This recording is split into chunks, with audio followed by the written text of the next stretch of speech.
Donc l'idée de l'intervention, c'est de faire une intervention sur la lutte contre les violences, particulièrement sur les violences faites aux femmes en fait.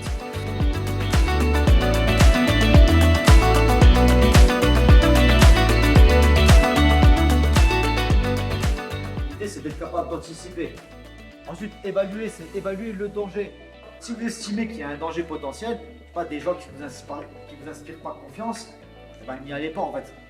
Et bien sûr, éviter, c'est ce que je viens de dire, ça va avec évaluer, et ben, d'éviter le danger pour éviter de se retrouver dans une situation embêtante en fait. D'accord? Ou potentiellement, je pourrais me faire agresser. Et enfin, si je n'ai pas le choix, mais ça c'est vraiment le dernier recours, c'est d'affronter.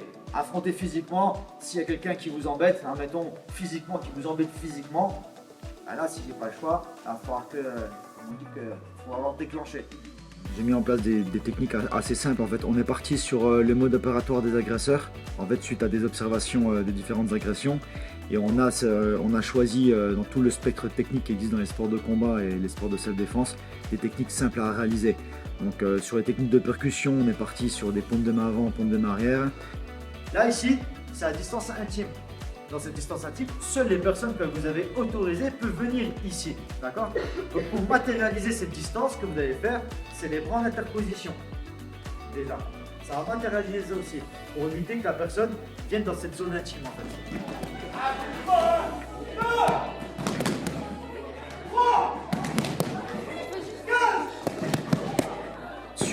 Au niveau des vecteurs bas, on est parti sur du coup de pied de face et du coup de genou.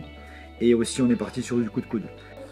Et vous l'avez compris, le but c'est quoi? Là on est pieds nus, le but c'est de viser le triangle génital. Okay, en self-défense, on vise le triangle génital. Donc là, on est venu en coupé de face, mais il peut très bien venir dans la rue, c'est en chaussures, etc. Ça va être la pointe, ça va être le tibia entre les jambes. Okay, par rapport à notre agresseur. Ça marche? Donc là, entre nous, on est ici, dès que je dis 1, 1. Allez, 4. Allez, 5. Allez, 6. Allez, 7. Ok, il y a la distance. Là, je suis un peu plus rapproché. Donc, du coup, on va utiliser les demi-segments. Demi-segments, ça va être quoi? Donc là, au niveau du coude. D'accord? Donc là, coude-coude. Ça va être ça. Vous vous rappelez coude-coude pour donner le coup-de-coude? Idéalement, sinon, il peut s'avancer. Avance ta main.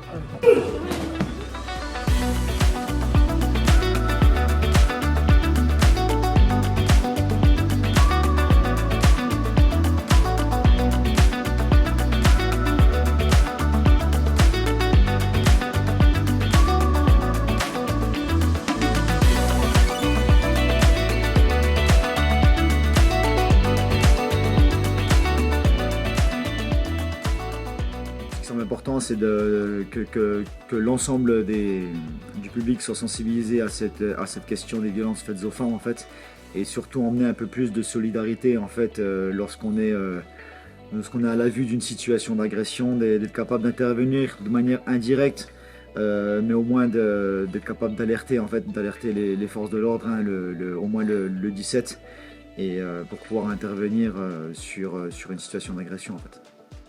Alors j'ai bien aimé cette séance car on a appris beaucoup de choses sur la violence faite aux femmes et je trouve ça cool qu'on ait pu apprendre beaucoup de choses ici. D'abord on devrait éviter d'entrer en contact avec les personnes, éviter tout contact, et si on n'y arrive pas, on devrait essayer de leur donner des coups de paume mais pas des coups de poing, et essayer le plus possible de se débattre et crier aussi, faut pas hésiter. Alors moi, personnellement, j'ai pensé que c'était important d'apprendre tout ça parce qu'il y a beaucoup de femmes qui se font agresser dans la rue et qui n'ont pas le réflexe des fois de se protéger. Alors aujourd'hui, nous a permis d'apprendre plusieurs choses, comment se défendre, etc. Alors je pense que c'est une très bonne journée, oui.